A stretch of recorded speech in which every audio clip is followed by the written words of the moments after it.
සුපිරි අස්වැන්නක් ලබා ගැනීමට බෝංචි වගා කරන්නේ කොහොමද කියලා තමයි අපි අද වගා සංග්‍රාමය තුළින් කතා කරන්නේ. අපිට ඊටාම පහසුවෙන් මේ කියන ක්‍රමයේ අනුගමනය කළොත් ඔයාලට හොඳ අස්වැන්නක් ලබා ගන්න පුළුවන්. ඉස්සෙල්ලාම අපි මේකට වාජන සකස් කරගෙන මේ විදිහට පස් සකස් කර ගන්න ඕනේ. සාමාන්‍ය පස් 30ක්, කොම්පෝස්ට් 40ක්, 10 15ක්, කොකෝපිට් 15ක් එකතු කරලා ඊට අමතරව ට්‍රයිකෝඩර්මා එකතු කරගන්න ඕනේ. ඊළඟට මේ වාජන වල යටට අපි එකතු කරගන්නවා චාකෝල් හනිකොම් මෙදිරු කුඩු කරලා දාලා එකතු කරගන්න ඕනේ. ඊළඟට අපි බීජ සකස් කර ගැනීම අපිට තියෙන්නේ මේ විදිහට අපි බෝංචි බීජ රෙදි කෑල්ල කොතලා පැය 2ක් විතර මේ විදිහට හොඳට පොඟවන්න තියන්න. ඊට පස්සේ මේ පොඟවගත්ත රෙදි කෑල්ල හොඳට වහලා තියන්න ඕනේ බීජ ප්‍රරෝහණය වෙන්න.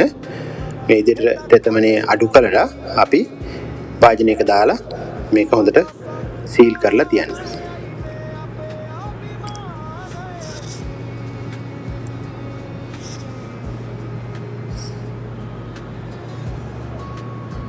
සාමාන්‍ය දින 3ක් විතර වෙද්දී මේ බීජ පැලවෙලා තියෙනවා අපිට දැක ගන්න පුළුවන් මේ විදිහට.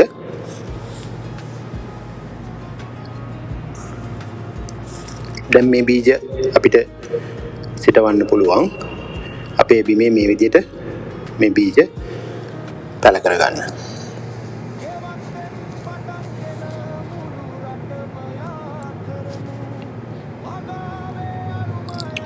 මේකට අපිට හොඳ පොහොරක් තමයි බත් දියරේ.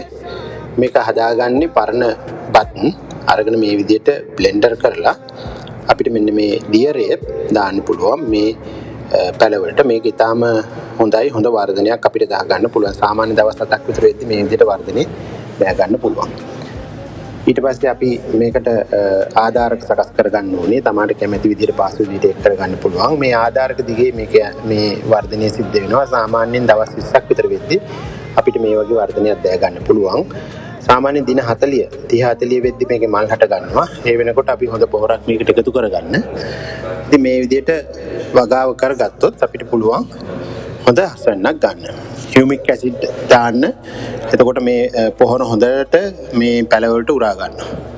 මේ බලන්න හොඳ අස්වැන්නක් ඔයාලට ගන්න පුළුවන්.